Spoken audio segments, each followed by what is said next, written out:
Hello, everyone, and welcome back to another episode of the United She Stands podcast. We have a super fun, super informative guest today. She's probably one of our favorite social media followers, Substack followers. She's just gives so much incredible historical background and perspective on the current world we are living in. So without further ado, I'm going to get to introduce Amanda. Amanda Nelson is an amateur historian and political content creator behind Amanda's Mild Takes, a media brand that uses history, political science, and civics to explain how power actually operates in the US. She publishes daily political analysis and action ideas for an engaged audience of over 1 million people who want historical context, not just headlines. Amanda is fiery and passionate and just seriously, we could have talked to her for like another hour. She's so smart and she knows her shit so well. And she is here today to share it all with you. So enjoy. Hello, Amanda. Thank you so much for coming on the United She Stands podcast. Thank you for having me. I'm excited to be here with y'all. We're so excited to have you. We mentioned this off camera, but huge fans of your account. And I'm sure some of our listeners are going to have their jaws dropping when they see that you are on our podcast, because that's exactly how we feel. That's very sweet.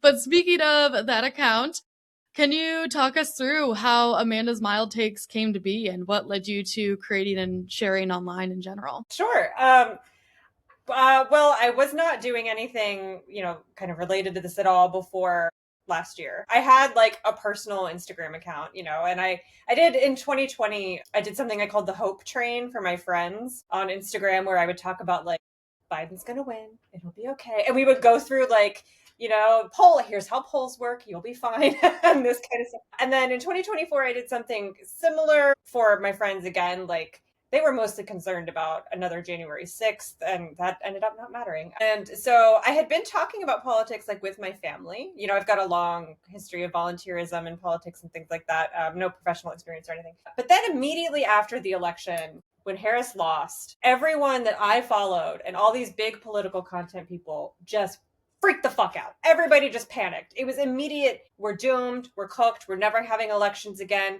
He's going to do that. We're all going to camps immediately, like tomorrow. Pack your bags. Like it was just immediate panic. And I was like, none of that is real. Like, I mean, it could, maybe, like we could be doomed, we could be cooked, whatever, but like he's not even in office yet and you're already rolling over and I cannot deal with that. And so I was getting more and more angry. And then on inauguration night, Elon Musk did the salute. And I was like, fuck no, that's it. I can't deal with this anymore. So I got on TikTok. I'd never made a TikTok before in my life. I got on TikTok and I just did some like 10-second, like either he knew what he was doing and that's bad, or he didn't know what he was doing and he's stupid and that's bad. So like no part of this is good, right? And that just like popped off. And then I started making videos about like, no, he can't actually do this thing. Or if he can, here's how he can do that thing and the ways that we can try to stop him, trying to encourage people to like not just surrender immediately. And that's how it started. And it's blown up since then. I left my full-time job last year to do this. And I'm not grateful that we're in this situation, but I'm grateful that I can be here with all of you trying to fix it. Yeah, no, yeah, that's I think we followed you pretty early on. Like, I don't know how we found you. The algorithm apparently knew we wanted you. And so we've got to like watch you, and it's been really awesome. And like I said, off camera here before we started, you're one of my favorite follows because your mild takes, and you're truly like not an alarmist, which I think is really important in these times.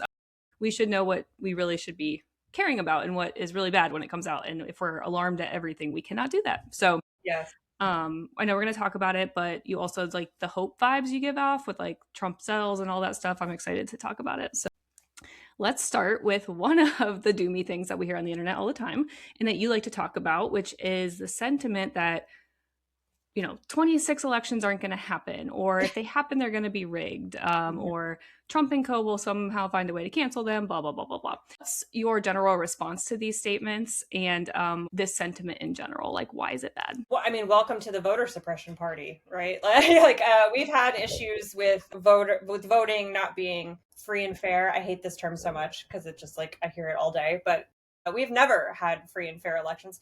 Also, like the goalposts of doom is what I refer to this as, because when I first started making content when Trump was first inaugurated, the goalposts were, we're never having elections again. like full stop, end of sentence. And then, in this country, we have elections almost every week. So like that was immediately kind of put paid. And then it was, well, we're never going to have important elections again. And like, okay, Elon Musk tried to buy an entire Wisconsin Supreme Court seat and failed at that. We've had special elections for Congress that have mattered quite a bit to Republicans, where we've narrowed their majority in the House to the point that now Johnson can only lose one vote. If he loses one vote on anything, that tanks that piece of legislation. So obviously they care.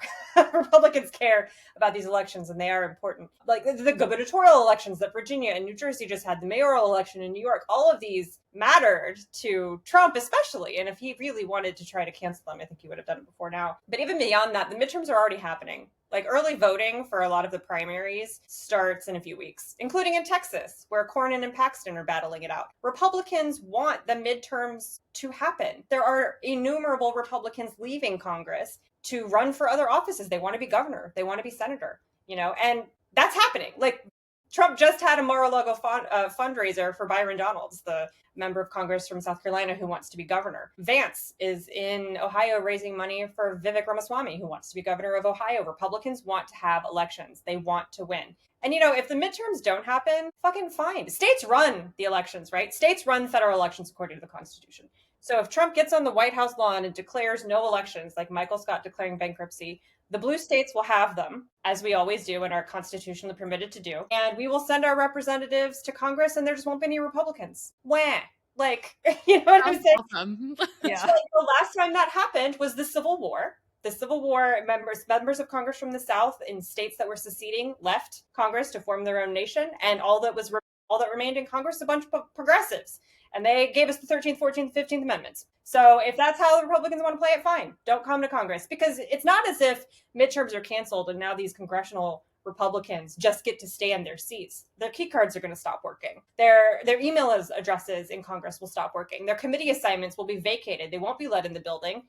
And they won't have any power to do anything. And then I guess they're not going to run for governor in all these places they want to run. So I understand why people are scared of it, about that, because Trump is so obviously pushing for Republicans to do anything that they can to stop Democrats from winning seats. And he has since he got in office. Executive order on March 25th was the election executive order where he tried to change how elections are run in the states. And it didn't work. So I just need people to get a grip. That's usually what I say. Like, get a grip. Obviously, they care about these elections. They wouldn't be trying to gerrymander states so hard if they didn't want the midterms to happen. So that's, are they going to happen? Are they going to be rigged? Are they going to be free and fair? No, they never have been. They never have been. Literally never. Think about the founding of this country. Who could vote in 1785? Landowners. Property right? men. Mm-hmm. That's it. And then eventually it was like men who owned less property, and then it was black men, and then it was white women. Black women didn't have an insured right to vote until the 60s, 1964, when the Voting Rights Act was passed. There are people alive today who did not have the right to vote when they were born. And even outside of that, in the Jim Crow South, we got the VRA in the 60s because Jim Crow South went through such like horrifying, brutal, violent tactics to stop people from voting. And then when that didn't work, they tried things like poll taxes, grandfather clauses, things like that, all these legislative tweaks, political gerrymandering based on party, gerrymandering based on race. And that has never stopped. When the VRA passed in the 60s, Republicans immediately started trying to chip away at it. And they're still doing that. The Supreme Court's hearing a case out of Louisiana about that right now. So if you're worried about free and fair elections, welcome to the fight. This is a fight that people, especially Black people in America, have been fighting since the beginning. Yeah, I love when you say that. And we are Ohioans, so we live in a very gerrymandered state. People always think we are red, and I say, no, we're purple. We're just gerrymandered to hell. So yes, it's always, voter suppression has always been a part of this country. Yeah, and there are three basic pillars to voter suppression: limiting who can vote, limiting how they can vote, and then counting the votes. And I would expect all three of those things to be under attack by this administration. They already are. Yeah. But again, that's not terribly new. In last year, Allison Riggs in North Carolina, when she won her Supreme Court seat in the state Supreme Court, the Republican guy who lost immediately tried to sue her to get thousands of valid, legally cast ballots tossed out so that he could steal that election. And people are scared about like ICE showing up at the polls.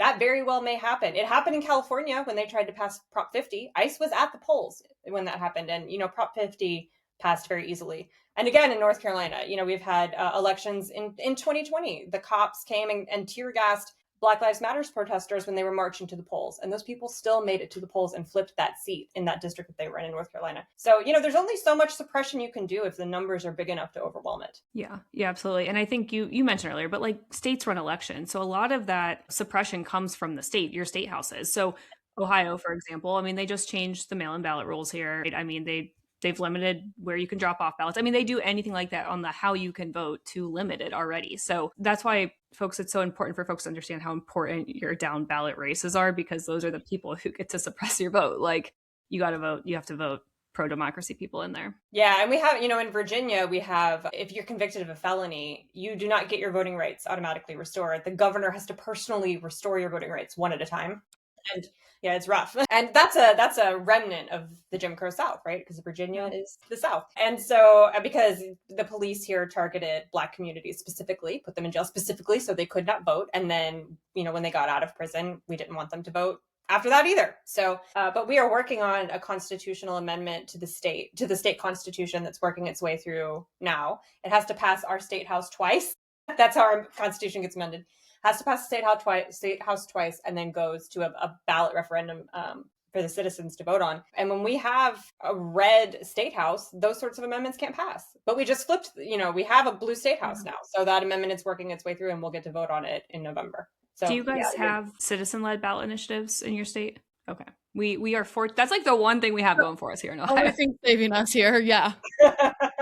That would be cool. I mean, we'd have recreational weed here so much sooner. Because that's a big priority for Virginia for whatever reason. Well, we're like not even 10 minutes in. I'm already feeling more hopeful, and I'm hoping our listeners are as well. But let's move on to another really tough topic, ICE. And there's truly so much here. So let's specifically talk about the comparison that folks are making of ICE to the Gestapo. In some of your videos, you share that folks should look at our own history here in the US, the slave patrols, if they really want to compare ICE to something. And I really just love this point of view. So can you please share about the slave patrols and how ICE really compares to them versus the Gestapo? Yeah. I don't mind when people, I have no control over what y'all do. I'm not saying the comparison of ICE to the German Gestapo is wrong, right? I think that people reach for that because that's the history we all remember. Like, we all get World War II just like hammered. And we all watched those black and white documentaries on the History Channel with our dads or whatever on Saturdays when we were kids. So, and it's in pop culture, right? Like, the history of like World War II, pop culture, Schindler's List. We've all seen these images. So it's the thing I think people reach for because it's easy in their minds. Slave patrols, sometimes when I talk about the slave patrols, people have no idea what I'm talking about. Like, it's just not really discussed in American history. And the reason why I press on it, again, is not because the comparison to the Gestapo is necessarily wrong, but because, and if that's useful to you, then go with God. But because until we recognize that Trump did not emerge from nowhere, that the things that the grievances he's tapping into amongst especially white voters have existed for generations, and the mechanisms that he's using to oppress people have existed for generations because we put them there on purpose. Until we grapple with those things, I don't think there's going to be a viable way out of the situation that we're in now. So that's why I hammer on, like, sure, talk about Germany or Turkey or the Philippines or whatever, but like, we did this here first to our own people. And that is important to grapple with. So slave patrols, what even is that? In the South, in the antebellum South, before the Civil War, slave patrols were legislatively required teams of white men in every county, usually, again, required by the state legislature, who were there to control the enslaved population. So they were specifically put in place, especially after like the Haitian slave revolt, to stop dissent, to stop any sort of revolt. White people in the South were terrified of that, especially in South Carolina, where the Black population outnumbered the white population. So it was required participation for white men. You could pay your way out of it if you like were sick or you wanted to hire a substitute or something, but like plantation owners all the way down to poor white men who had no property were required to participate. And that was how they got poor white men to feel engaged in the economy of enslavement, even though they did not particularly benefit from it. In fact, they would have benefited much more if enslavement was gone and they could be paid for the jobs, but having them participate in that way is what sort of got them culturally invested in enslavement as an institution. So they could, slave patrols could enforce curfews. There were tons of curfews across the South. They could enter plantations without a warrant. They could arrest any enslaved person without a warrant because, again, these aren't people, this is property, right? They were completely empowered to be violent. If an enslaved person fought back against that violence, they were empowered to kill that enslaved person. There were no trials. There was no concept of a Fourth Amendment. There was no concept of due process for these people. So if you look at the behavior of ICE right now, ignoring the Fourth Amendment, no consideration of warrants, completely, totally violent, very, like, just the brutality of it, inhumane. It just feels very similar to me. And slave patrols evolved into modern day local law enforcement over time, especially after the Civil War. Those people did not go away, right? They just became local cops. So ICE is born out of that tradition, which is very American and something that I think that we need to grapple with. But another reason why I want to press on the slave patrol thing is because getting rid of ICE, I think, is very similar to getting rid of slave patrols, as opposed to getting rid of the Gestapo, which is like going to war with the planet. We don't need to do all of that, right? Slave patrols became legislatively unnecessary because after the Civil War, there was no chattel slavery. There were no people for them to patrol. So they evolved into other things, other also insidious things. But legislatively, slave patrols weren't on the books anymore after the Civil War. And we can do something similar with ICE. I mean, ICE is a young agency. It's a young cabinet. I'm older. I'm twice as old as ICE. It came after ICE was it was created by Congress after 9/11. So it's about 23 years old, I think. It's not effective. It doesn't work. We have Border Patrol already. Border Patrol could sit at the border and do their actual jobs at the border. And if there are immigrants in the interior committing crimes, we have local police for that. You want to talk about waste, fraud, and abuse. That's what ICE is. ICE is an expensive boondoggle that serves no purpose except for brutalizing people and giving us a really bad, like a bad name. But if we had wholesale immigration reform, for which there is a bipartisan appetite, that solved the issues at our border especially, then we would have no need for ICE and we could legislate it out of existence. That was not the case with the Gestapo. I mean, by the time the Gestapo was established in Germany, Hitler had eradicated the Constitution. There were no courts to speak of. There was no parliamentary system that was checking him or balancing, or even had the opportunity to. I understand that our Congress right now is not checking or balancing Trump, but they could if they made the choice. That was not even an option in Nazi Germany. So the Gestapo had no legislative checks whatsoever. There was no way to stop them. That's not the case. That's not the situation we're in. Yeah, I really like that way to think about it, because I also think, like, Gestapo, I don't know, it's just like it's a bit even more, I don't want to say doomy, because obviously slave patrols are super horrendous, but like it's almost more to your point, like, to fix that, it was like a war. Like, it was like the worst case scenario to deal with that. So yeah, I think it's good perspective for all of us to have, but to your point, I also think it is important for all of us to grapple with American history. Like, this is part of our country. And we did have to go to war. Like, I don't want to downplay the Civil War. We had to go to war to get rid of enslavement. I don't think that's going to be necessary to get to immigration reform. I don't think we're going to need that level of violence. Yeah. I mean, at any point, Republicans in Congress could stop this, to your points. Yes. Yeah. Which is what, people hate when I say this, but I don't like the phrase constitutional crisis, because the Constitution has plenty of levers to stop what is happening right now. Republicans won't pull them. So we're in a Republican crisis, in my opinion. Yeah. I think that's a great reframe. That's so true. We have impeachment, right? Like, we could, the 25th Amendment, the vice president and the cabinet could invoke the 25th Amendment to get rid of him. We could impeach the entire cabinet. We could impeach anyone on the Supreme Court we wanted to. But all of these levers are controlled by Republicans and they won't pull them. Yeah. Speaking of Congress, let's go there. What a segue. Okay, so you call this your pet issue, and that is uncapping the House. Yes. So I know for sure, before you started talking about this, I had never heard about this. Same. Nope, never ever. So could you tell folks who are listening what the heck is uncapping the House, and why do you argue that right now it's one of our best pro-democracy options? Oh, this is so nerdy. It's not sexy, which is why that's okay. That's okay. No one talks about it. So the number of people in the House of Representatives, we have bicameral legislature, right? In the House and the Senate. There are 100 senators. That never changes unless we add states. So that's 135 members of the House of Representatives. It's been 435 members since 1929, which is when the Permanent Apportionment Act was passed. It's unconstitutional, first of all. The Constitution dictates that there should be no more than 30,000 people represented by a member of Congress. Now, our population is huge, right? We're 330 million. Right now, the average member of Congress is representing 700,000 people. It's supposed to be no more than 30. It Oh my is gosh. 700,000, right? You want to know why they don't answer the phone? That's why. Yeah. That's why there's too many people. It's too many. So that was not always the case before that act in 1929. We were increasing the numbers of people in Congress as the population grew, as you are supposed to do.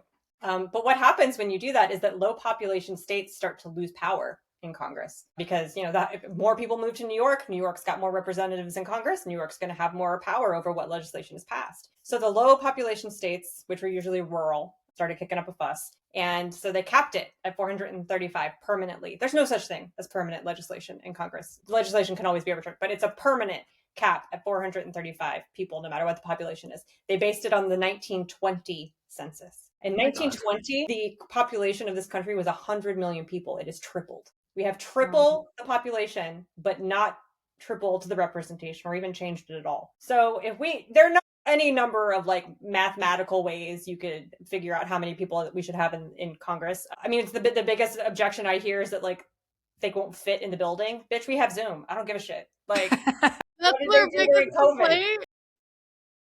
I don't care. It's a nice building. Like I've been there. It's very nice. Whatever. They could go there for ceremonial things and have shifts. I don't give a shit. This is so stupid. Yeah. Anyway. It's a very bad reason not to do it. If we uncap the House and increase the number of people in the House of Representatives, first of all, it would balance out the Electoral College. The Electoral College is extremely undemocratic because the number of Electoral College votes your state has is determined by your number of representatives and 2 senators. Every state gets 2 electoral college votes based on their senators. Wyoming to California.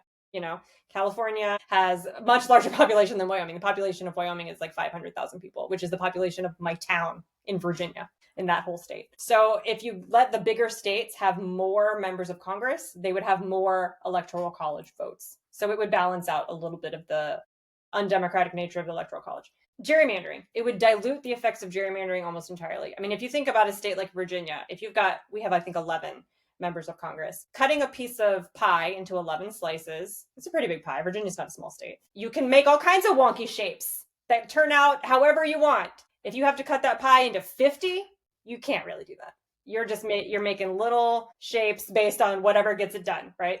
So you're not drawing these insane districts shaped like monsters that combine, people in rural areas and urban areas who have completely disparate interests and want a member of Congress to fight for completely different things. It would just be a lot harder to gerrymander based on race or political party if we had more members of Congress. And then the last one is Citizens United. Citizens United is the most undemocratic Supreme Court decision in my living memory, except maybe the presidential immunity thing.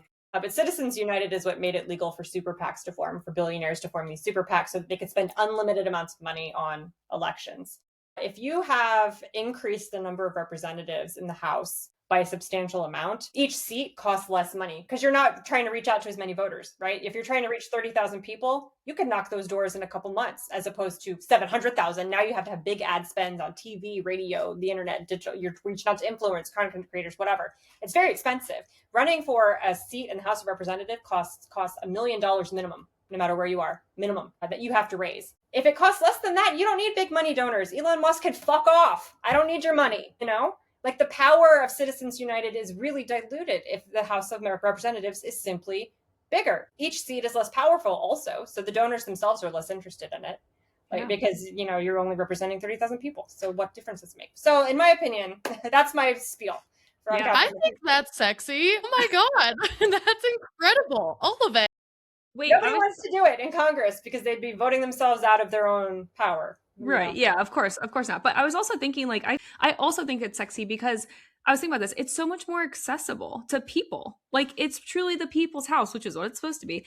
And like to your point, you don't have to, maybe if you want to run for office, you're like, I'm sick of this shit. I want to partake. You don't have to get in line behind the other 8 people that have been in your county's Democratic club or whatever forever. Yeah, for a million years. It would be so much more accessible. You'd have so much more, I'll say like non-politician people headed to Congress, which would be insanely awesome. Yeah, and that would also be the case because it's less expensive. If you need to raise $1 million, you're not a good fundraiser, you don't have deep pockets yourself.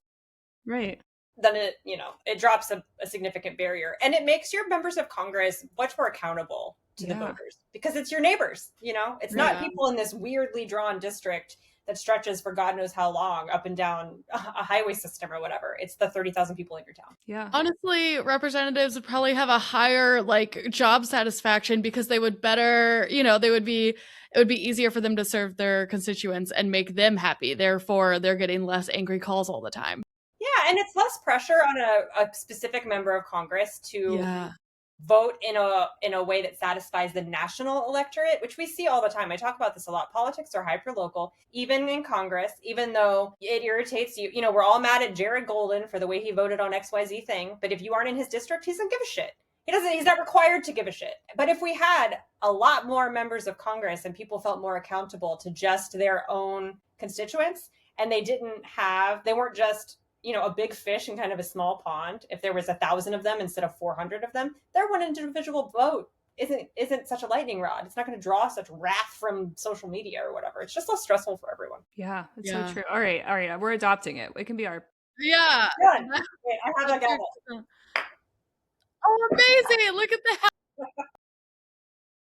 Okay, so that would be a W, but let's talk about L's. As as Ashley mentioned, you do this series talking about Donald Trump's weekly L's. So and you're going to have a lot to choose from, but if you could pick 3 L's from the entire Trump 2.0 administration, so a year and some change, what would they be?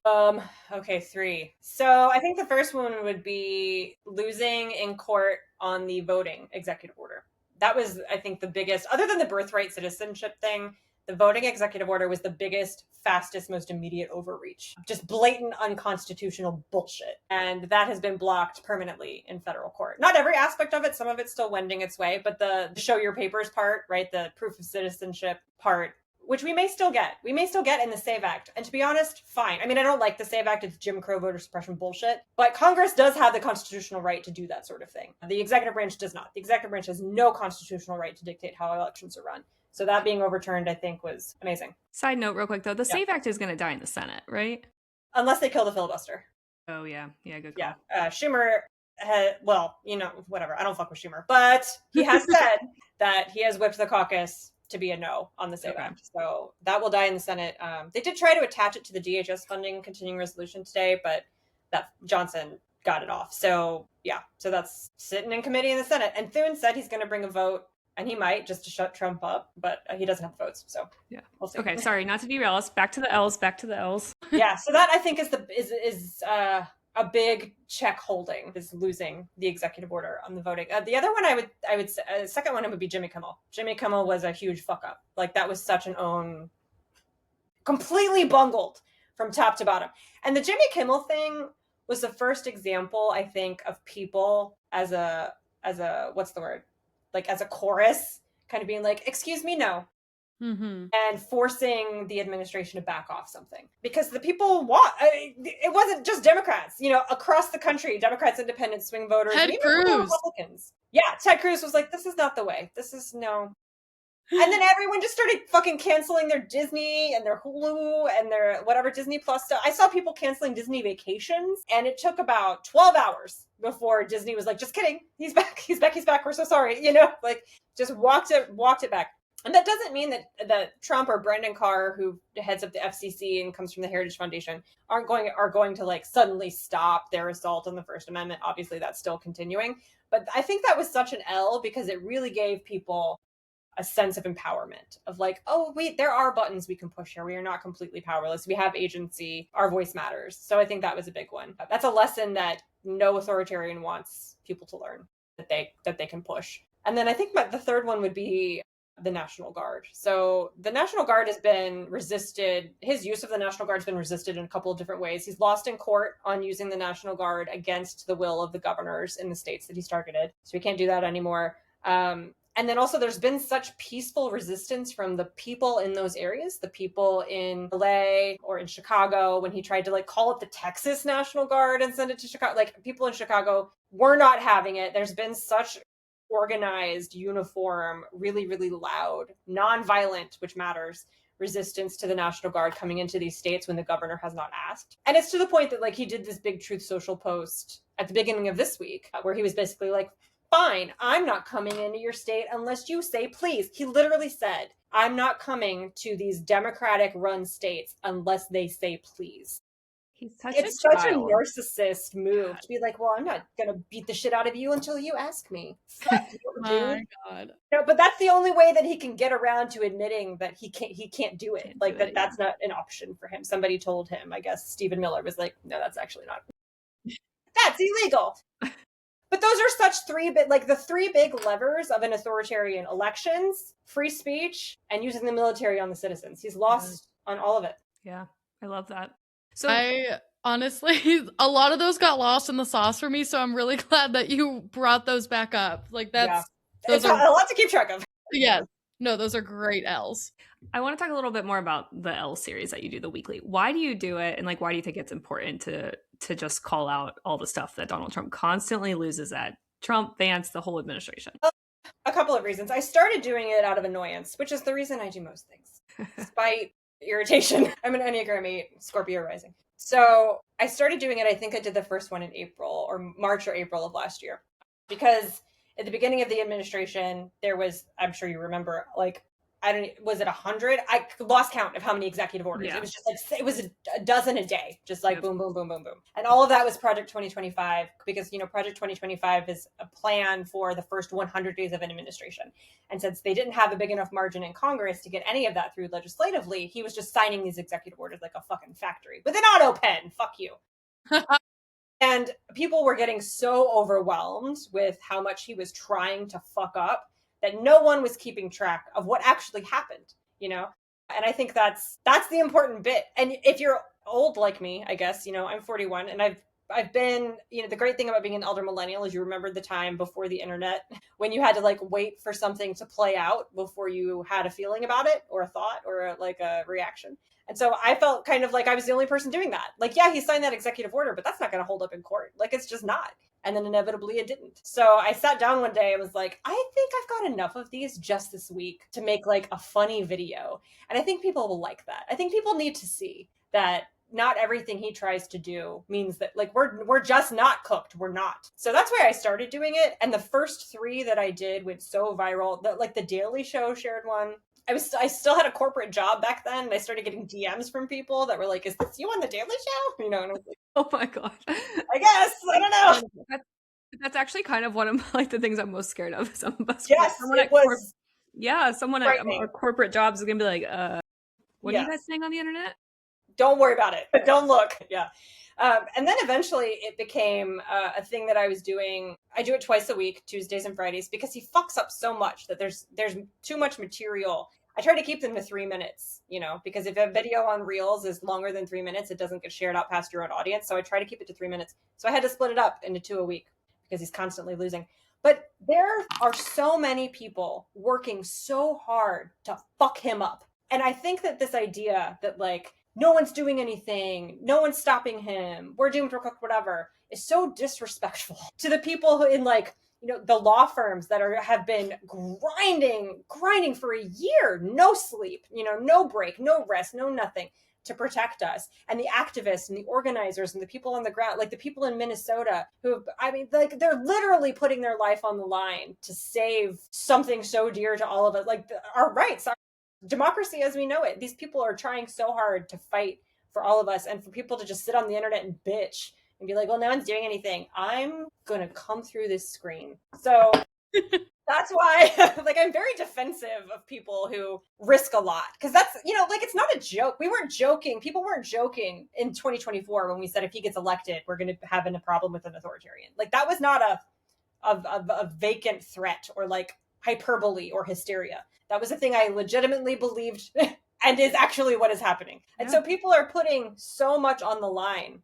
Like they're risking so much. As we've seen, you could get arrested, you could get sued, you could lose your job, you could lose your family. So much, you could be shot in the fucking face. Yeah. And those people deserve to have their work recognized and appreciated so that we can build on it. As we have these L's, as he loses in court, as he loses because people are pushing back, the more we do that, the harder it is for him to stand up to all of us. So I mean, it's, you know, whatever. I'm sitting in my house making content on the internet. I understand. I'm not risking my life, or like the people of Minnesota are. But it does feel to me like an important act of resistance. Like I'm a bit of like I'm a town crier, right? Like I'm in the county square being like, hear ye, we're coming for you, bitch. And that's at twice a week. That's my drumbeat. Yeah. No, I agree. I think it's really important. And I will say, like, I see so many people we know share those L videos. Like they go, people want them. I think they matter. And I think it even ties back to like the election doomism stuff. It's like, don't roll over. Like we're fighting. Everyone is out here fighting. To your point, there's so many people out here doing really hard work and like showing up, on top of a 40-hour a week day job, or showing up after you put a kid down to sleep, or whatever that is. Like there's so many people out here who care so deeply about our country and our communities, and like we need to give them the credit where it's due. And I love those series, so I always look forward to them. I'm making fun of him. Like a lot of that That's drive, or I think the popularity of that series is that I'm very openly mocking him. Like I don't spare his feelings at all. I mean, not that he sees them. I hope he does one day. I hope he does. I feel like there's a good chance he knows who you are, but That that's would be so good for me. And like I would sleep so well like a baby.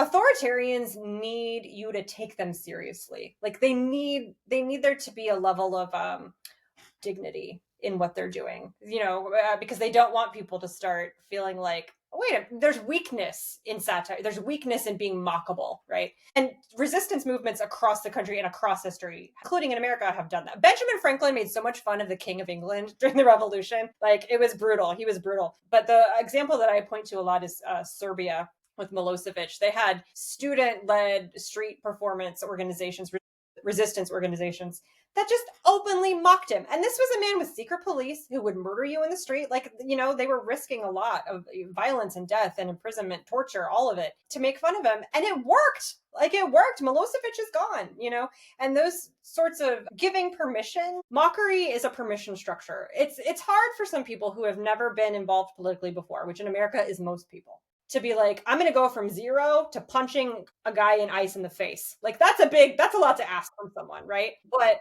asking them to laugh is an entry point. Asking them to laugh it creates permission. Like you can come at this administration from a place of emotional power or mental power first, and then physical power. It's a first step. And I know that's not fact. People online just want fucking revolution and guillotines and blah, blah, blah, whatever shit that's never going to happen. But when you're talking to my people, 40-year-old moms, in the suburbs who don't want to leave their kids orphans, laughing is the first step. And then they'll go to a meeting, and then they'll come up in a protest, and then they'll, but you got to give them an entryway that isn't get arrested. Yeah. Yeah, no, absolutely. Okay, we're going to pivot to like 2 more topics here before we wrap. So let's talk about the Democratic Party, which can be a fun one. Okay, so the sentiment online oftentimes is that Democrats are not meeting this moment. When I say Democrats, I mean current elected officials. Do you think that this is true in general? I mean, I know there's been certain people, we can talk about certain people, but as a party as a whole, like what is your thoughts on this? I think it's true of Schumer, and I think it's true of Jeffries. The nuanced answer here. I get a lot of like, they could be doing more. There's procedural stuff they could be doing, whatever. They've done most of that. Like when people give me lists of like, why aren't they doing this? Why aren't they doing that? Why aren't they doing XYZ thing? They have. But when they do these procedural moves, like delaying tactics, denying unanimous consent, whatever, in the Senate or the House, people give them shit for that. For like, this isn't a civics lesson. Set something on fire, So like, there's no real way to win if you're Schumer or Jeffries, and I get that. Yeah. At the same time, I don't think that they are rhetorically meeting the moment at all. Neither one of them are able to speak with the level of urgency or forcefulness that I think this moment requires. I mean, you just look at their threads or their social media posts. It's like, did ChatGPT write that? You're driving me nuts here, dude. Yeah, no, like, I totally agree. I'm just so curious if they were like better speakers and more charismatic and like better at just making a direct point. If it would feel differently that like they were meeting the moment. I don't know, but I totally not explaining what they're doing. Like they get into Congress and we have these rules committee meetings and these procedural votes and all these things, and they do try to gum up the works or whatever. But the reality of being in the minority is that there's only so much you can do, and the so much you can do is delay for a few minutes, not hours, not days, minutes. And people want to see that because they want some kind of performance, but these aren't performers. Legislators are not performers. That's not what they were sent to Congress to do. So they're not doing it. But I would love more from the two of them specifically. But at the state level Democrats, and also the new party chair, I think is kicking ass. Ken Martin, I think he's great. He comes out of Minnesota, the DFL. He was the chair of the DFL for a long time. And I think he's doing a great job. He's focusing on the South, which makes me very happy, and kind of righting the wrongs of how the DNC abandoned red states. We left Ohio to fend for its fucking self, right? Yep. Can attest, yes. No money, no infrastructure, no on the ground support. But the job of the DNC, of the federal level committee, is to build infrastructure in the states. That's their only job. Like, it is not Ken Martin's job to decide which Democrats like universal healthcare or whatever. He doesn't set policy for the party. And right now we don't have a presidential candidate, so we don't really have a leader who's doing that at all, which is fine and normal. But he's doing a great job at rebuilding infrastructure in states that we have usually just left to flounder. And he's sending them money, which matters. Yeah, definitely. But I think the most interesting, or the most fight from the Democrats we're getting right now is in the states. The governors, the AGs especially. The AGs, let me tell you, this is nerdy. The Democratic attorneys general in blue states got organized before Trump took office. And I've heard Letitia James talk about this and some other AGs. But they've got like a group chat. They have a weekly Zoom meeting with each other. They started when Kamala Harris lost the election. And it was based on Project 2025. And like, here's what we think he's going to be trying to pass immediately or do immediately. And here are the lawsuits that we are going to bring day one. And that's what they did. Most of the big court cases that Trump has lost have been brought by Democratic attorneys general working as a team, which is, again, why your local elections matter so much. But they are really the front line of the resistance. And no one thinks about your AG. Like, who sits around being like, you know what's sexy? Fucking attorney general. They are. They're probably saving your ass right now in some way that you have no idea about, and they continue to do all of that work. So big ups to the AGs. But like, man, the governors, Newsom, whatever you think about Newsom and his 2028 prospects, I don't care. But like, as a governor, he was the first person to fight back on redistricting. He was the first person to come to Trump in a rhetorical way that scares him, which I think matters. Pritzker's doing a great job of that. Tim Walz is doing a great job of that. Kathy Hochul, suddenly she found a fucking spine this year. Like, she's not having it. And even Spamberger is my new governor in Virginia. She's been in office for 2 weeks, maybe 10 days. And the first thing she did was end our state police agreements with ICE. So like, the governors are getting it done. That was a lot. Sorry. No, I was just going to tell you, like, totally agree. And we've said the same thing about Newsom. Like, I'm not like a huge like Newsom fan, like whatever, but like, he is meeting the moment. Like, he's crushing it. And I know, and he's mocking the shit out of him with his young social media manager and killing it with the tweets. Yeah, yep. Absolutely. And Trump hates it. Yeah. So good. It's so good. No, just going back to your L's thing, like, his ego's huge. We gotta attack it. And even like in state houses, I don't know, maybe it wasn't the entire one. I think a few of them stayed back, but the majority of the Texas Democratic delegation in their state house fled the fucking state to deny them. Yes. So much has happened. I know. I forgot about that one too. Right? Yeah. And they knew going into that, they knew when they left that it wasn't going to work. They knew they would eventually have to come home. The Texas State House is set up to punish people who do that. So they're getting fined thousands of dollars every day. They're away from their homes. They're getting threats, and so they knew that it wasn't going to work. But the goal was to raise the awareness of the country about this redistricting thing and what was coming. And that's what they did. I think that they exactly met the goal that they had. Yeah. And that took, wrangling cats, an entire delegation of Democrats. Yeah. Also just like throwing sand in the gears, right? That's like one of the things we can do. And that was a pretty good example of that. Yeah, totally. So let's look forward. There is it's no secret that 2026 is a big election year. And we have already confirmed that we are going to have elections no matter what they look like. So that's fantastic. What can we expect from Democrats if we flip the House and the Senate? So the Dems have retake Congress. What can we do in 2026 while Trump is still in office? Well, it depends. It depends on if we get rid of the filibuster or not, which obviously no one has. We've had the filibuster since Aaron Burr was in the Senate in the early 80s. So it depends it depends. I function under the assumption that we're not going to get rid of the filibuster because whatever, people are very resistant to doing that, especially in the Senate. So if we have a majority in the Senate and a majority in the House, but not a filibuster proof, impeachment is where I think we should start. even if we can't remove him, even if we had 60 votes that could overcome the filibuster in the Senate, it takes 67 votes in the Senate to convict someone and have them removed after they're impeached. But impeachment still matters, right? It's a political tool, not even outside of like the ethical or moral statement you're making with it. It takes up resources. The administration has to expend resources defending itself, and they don't have a lot of resources because they fucking fired everyone. So that is not a fully functional DOJ, you know. But if we can take some of the administration's lawyers and put them on impeachment instead of immigration court, that would probably be a win. But those people got to go. I mean, and it stains anyone who is associated with, you know, they impeached Mayorkas. Where did he go? He's not been heard from since the Biden administration. Bondi, she's got to go. Noem, Patel, Hegseth, put them on trial. That's what impeachment is. It's a trial before the American people. Sit them down and make them talk, make them defend this shit that they've done, their complete lawlessness. A big one, if we have a majority in the Senate, is confirmations of judges, especially federal judges, federal nominated employees in the executive branch. I've heard rumors that Alito's going to retire, and that, you know, he's on the Supreme Court. So if Alito retires, we sit on that nomination until Trump is gone, just like they did with Merrick Garland. We do not let him fill that seat. We can't do that if we don't have a majority in the Senate. So that's a big one. I think probably the biggest is the power of the purse. We can do rescissions if we have the House, clawback funding, defund DHS. You want to talk about abolish ICE? Maybe not going to happen. We can certainly defund ICE. We gave him $75 billion for a slush fund to sit on. And that's not permanent. That was passed in the big budget bill back in July. Unpass it. We can pass our own budget bill through budget reconciliation that rolls that spending back. We can pass a budget reconciliation bill with a majority in the House that rolls back everything that was in the big beautiful bill or whatever they're calling it now. But I think the biggest thing is like harm reduction. Obviously, he can't pass anything. Yeah.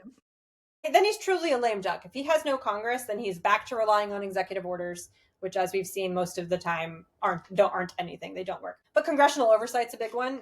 I don't know how familiar you all with, like, I mean, this is all super nerdy, but the majority party in Congress controls all of the committees in Congress. So the House Oversight, Foreign Affairs, Intelligence, Defense, all of those committees are staffed not completely, but majority by Republicans right now. And if that's reversed, we can start investigating people, congressional investigations. And when we have a new DOJ in 2029, when a Democrat takes the White House and appoints a DOJ like Letitia James or Jack Smith, then those congressional investigations can refer to the DOJ criminal charges. And that's when we start to see criminal accountability for members of the administration. Oh my God, that's like, I just want one consequence. Wouldn't that be amazing? Anything. And people, maybe Trump is going to go out the door at the end of his term and preemptively pardon every single one of them. Whatever. We have Democratic attorneys general who can charge them with state crimes. Those are not pardonable. Yeah, that's a good point. I love that. Okay, we're going to start to wrap because we don't want to push you past the hour here, even though we would keep going. We could keep going. We haven't even touched on so many things, but we're gonna wrap. Okay, so in your very mild take, we like to end on kind of asking people if they feel hopeful for the future and why or why not. Yeah, man. Yeah. I totally do. Look, okay. This is a big one for me this week. West fucking Virginia. Okay. West Virginia is fielding a historic slate of candidates for November in their state house, right? They always have a Democrat running for Senate, whatever. But in their state house, they have 90 of 100 seats has a Democrat running, which is again, I'm talking about West Virginia. It's usually much less. Usually Republicans run in that state unopposed. Democrats don't bother putting up candidates. 90 out of 100, that's fucking well. Texas, there is not a single unopposed seat at the federal or the state level in Texas in November. Democrats are running every single seat in that state. The party's fucking fired up. And look, I know our brand is in the toilet, deservedly so. I'm not saying that the DNC is not, is like above criticism or whatever, but people want to fix this. And I feel like this is not scientific in any way. Vibes. I feel like the vibes are very different now than they were this time last year. This time last year was a lot of doom, a lot of woe is us, a lot of rolling over. I think people are finding a lot of agency. They're rediscovering their agency, which is a very American thing. Americans kind of historically don't like to be told what to do. We don't like to be told what we can and can't say. And now they're going after people's gun rights. A lot of hope is driven by how completely incompetent the administration is. And it's not just like they can't get anything done. So they keep making mistakes. They keep making really stupid, unforced errors. Like in Minnesota. Like this whole thing in Minnesota started because the Lisa DeMuth, and the Republican in the state Senate in Minnesota, wanted to run for governor, and she wanted to get rid of Tim Walz. So she tipped off Nick Shirley and asked him to go harass those Somali daycares. And then that's how all of this popped off. Like, she's got the blood of Renee and Alex on her hands. So it worked, right? She got rid of Tim Walz. He's not running for governor. Instead, they got Amy fucking Klobuchar, who's the most popular politician in that state. And they're going to lose by double digits. Like, they just keep doing this stupid stuff. So the combination of the American people being like, you know, waking up, getting really involved, rediscovering local politics, because all politics are local, and Democrats tend to not care about any of that. We like the big sexy federal elections. We don't really like to pay attention to like school board stuff, but that's changing. I think people are realizing something that like the Black community has known forever, which is that democracy requires hypervigilance. And we abandoned it, right? We abandoned it to Obama. Like, we thought Obama fixed it all. And then we were like, cool, you got this. Peace out. And nothing could have been more wrong. Because we let that happen, the reaction to the Obama presidency is what we have now. But I've got so much hope, man. That West Virginia thing just drives me. Like, if they can do it in West Virginia, if people in West Virginia were running as a Democrat, is very similar to running as a progressive Republican during Reconstruction in the South. Like, you're going to get crosses burned on your lawn. And that's not an exaggeration, you know. Running as a Democrat is dangerous, physically, emotionally, mentally, in West Virginia, and they're doing it anyway, by overwhelming numbers. Yeah. That gives us Ohioans hope, that's for sure. Oh my goodness.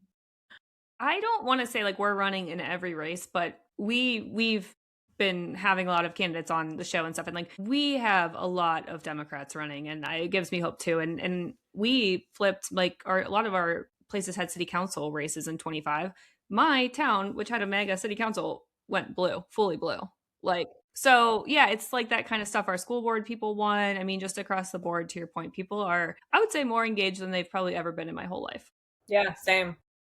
It takes your maps are drawn by your state house, you know, and so much of your life is dictated by what goes on in your local politics. And we've let, you know, like the Red State Project, the GOP has been focused on taking over state legislatures and city councils and things like that since the 70s, and they've done a great job of it. And we're so far behind, but I think people are starting to realize what it's going to take, because Republican policies aren't popular. Nobody actually likes them. So, but then we have, you know, we get power, we have to actually use it. That's maybe a conversation for a different day. Yes, absolutely. We talked about that recently too. So yeah. Amanda, thank you so much. This was truly a pleasure. Like, would love to, you know, just keep going, crack a beer and keep going, but we'll give you your evening back. And yeah, just thank you so much for the time, for your energy, for all the work you do, and you know, keeping us moving forward. Thanks for having me. Thank you. As we mentioned, we're huge fangirls, so it's a pinch us moment. This was so fun.